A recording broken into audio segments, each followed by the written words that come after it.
নমস্কাৰ মই সূৰ্য শইকীয়া আৰু আপোনালোকে চাই আছে পিবি সংবাদ কাইলৈ সমগ্ৰ দেশতে বাজি উঠিব ৰেড সাইৰেন বাজি উঠাৰ পাছত আপুনি কি কৰিব সমগ্ৰ দেশৰ 259টা স্থানত ৰেড সাইৰেন বাজিব ভাৰত চৰকাৰে ইতিমধ্যে এই নিৰ্দেশনা প্ৰদান কৰিছে মক ড্ৰিল কৰা হ'ব আৰু মক ড্ৰিল কি হয় কিয় এই মক ড্ৰিল কৰা হয় আমি উল্লেখ কৰিব বিচাৰিম 1971 চনত যেতিয়া যুদ্ধ হৈছিল সেই যুদ্ধত মক ড্ৰিল ঘোষণা কৰিছিল কেন্দ্ৰীয় চৰকাৰে আৰু তাৰ পাছত পুনৰ অহা কালিলৈ অৰ্থাৎ 7 মে তাৰিখে মক ড্ৰিল ঘোষণা কৰা হৈছে অসমৰো 14খন জিলাত বিয়লি 4 বজাৰ লগে লগে মক ড্ৰিল কৰা হ'ব আৰু 14খন জিলাত বিয়লি 4 বজাত একেলগে বাজি উঠিব সাইৰেন ৰেড সাইৰেন বাজি উঠাৰ পাছত আমাৰ কিছুমান কৰণীয় থাকে আপোনালোক আতংকিত নহব কাৰণ এয়া হৈছে যুদ্ধৰ দৰে পৰিস্থিতিৰ বাবে এটা পৰীক্ষামূলক এটা টেষ্ট মানুহক সজাগ কৰিব বিচৰা হৈছে যে যুদ্ধৰ দৰে যদি পৰিস্থিতিৰ সৃষ্টি হয় তেন্তে মানুহে কেনেকুৱা ধৰণে সাৱধানতা অৱলম্বন কৰিব লাগে আৰু সেয়ে অহা কালিলৈ সমগ্ৰ দেশতে মক ড্ৰিল ঘোষণা কৰিছে কেন্দ্ৰীয় চৰকাৰে মক ড্ৰিলৰ সময়ছোৱাত আপুনি কি কৰিব বা যুদ্ধৰ দৰে যদি পৰিস্থিতি আহে তেতিয়া আপুনি কি কৰা উচিত আপুনি যদি ঘৰৰ ভিতৰত সোমাই থাকে তেতিয়া আপুনি কি কৰিব লাগিব যদি আপুনি গাড়ীখন চলাই থাকে তেতিয়া আপুনি কি কৰিব লাগিব যদি আপুনি ৰাস্তাৰে খুজকাহি গৈ থাকে তেতিয়া আপুনি কি কৰিব লাগিব এই সকলোবিলাক নিৰ্দেশনা ইতিমধ্যে কেন্দ্ৰীয় চৰকাৰে প্ৰদান কৰিছে আৰু উল্লেখ কৰিব লাগিব যে ভাৰত আৰু পাকিস্তানৰ মাজত যি ধৰণে যুদ্ধৰ কথা চলি আছে যুদ্ধ হ'ব কেতিয়া যুদ্ধ হ'ব নে নহয় সেই সন্দৰ্ভত এয়া এক প্ৰকাৰৰ আগতীয়া সংকেত বুলি ক'লেও ভুল কোৱা নহ'ব আৰু সেয়ে সমগ্ৰ ভাৰতবৰ্ষৰ 259টা স্থানত মক ড্ৰিলৰ ঘোষণা কৰিছে কেন্দ্ৰীয় চৰকাৰে 1971 চনত যেতিয়া ভাৰতত যুদ্ধ হৈছিল সেই যুদ্ধৰ পাছতেই পুনৰ 2025 বৰ্ষৰ মে মাহৰ 7 তাৰিখে অৰ্থাৎ অহা কালিলৈ সমগ্ৰ দেশতে মক ড্ৰিল ঘোষণা কৰা হৈছে আৰু যিয়ে মক ড্ৰিল এই মক ড্ৰিলৰ কথা যদি ক'বলৈ যাওঁ এই মক ড্ৰিলৰ সময়ত আপোনালোকে কি কৰিব লাগিব যদি কেনেবাকৈ এয়াৰ ৰেড সাইৰেন বাজে তেতিয়া আপুনি কি কৰিব লাগিব সেই সন্দৰ্ভত ইতিমধ্যে এখন তালিকা কেইটামান নিয়ম ইতিমধ্যে কেন্দ্ৰীয় চৰকাৰে মুকলি কৰিছে সেই নিয়মসমূহ মই এই মুহূৰ্তত আপোনালোকক জনাব বিচাৰিম প্ৰথমে আপুনি সকলো কাম বন্ধ কৰি নিৰাপদ স্থানত আশ্ৰয় ল'ব সকলো কাম আপুনি যি কাম কৰি আছে সেই সকলো কাম বন্ধ কৰি আপুনি নিৰাপদ স্থানত আশ্ৰয় ল'ব দ্বিতীয়তে ঘৰৰ দুৱাৰ খিৰিকী যি আছে বন্ধ কৰি দিব আৰু ঘৰৰ খিৰিকী বা দুৱাৰত যদি পৰ্দা আছে সেই পৰ্দাখনো আপুনি টানি দিব তৃতীয়তে সকলো লাইট আপোনাৰ ঘৰত যিসমূহ বৈদ্যুতিক লাইট আছে সেই লাইটসমূহ আপুনি বন্ধ কৰি দিব আৰু যিসমূহ বৈদ্যুতিক সামগ্ৰী আপুনি অন কৰি ৰাখিছে সেই সামগ্ৰীসমূহ আপুনি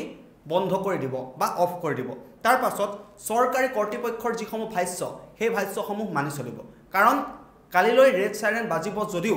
ইণ্টাৰনেট বন্ধ কৰি দিয়া নহয় গতিকে আপোনাৰ মোবাইল ফোনটোৰ জৰিয়তে আপুনি চৰকাৰী যিসমূহ আপডেট সেই আপডেটসমূহ আপোনালোকে ল'ব পাৰিব তেওঁলোকৰ কথাহে তেওঁলোকৰ ভাষ্যহে আপুনি মানি চলিব লাগিব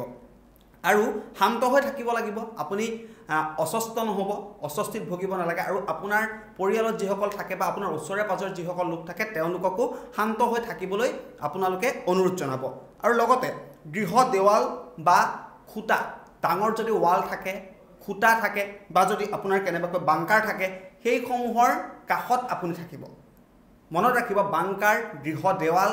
বা খুঁটা সেই খুঁটাসমূহৰ কাষত আপুনি থাকিব আৰু যদি কেনেবাকৈ আপুনি গাড়ী চলাই থাকে যদি আপুনি গাড়ী চলাই থাকে আৰু তেনেকুৱাতে যদি আপুনি ৰেড সাইৰেন বজা শুনে তেন্তে আপুনি কি কৰিব গাড়ীখন বাটৰ কাষত ৰখাই দিব আপুনি যদি গৈ থাকে পথৰ কাষত আপুনি আপোনাৰ গাড়ীখন ৰখাই দিব আৰু গাড়ীখনৰ ইঞ্জিনটো আপুনি বন্ধ কৰি দিব আৰু তাৰপিছত গাড়ীখনৰ ভিতৰতে আপুনি সোমাই থাকিব আৰু দুৱাৰ খিৰিকী আপুনি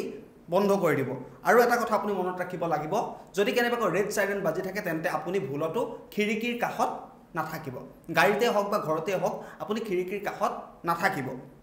আৰু মুকলি স্থানত যদি আপুনি কেনেবাকৈ থাকে যদি আপুনি মুকলি স্থান কাষত কোনো ঘৰ নাই বা একো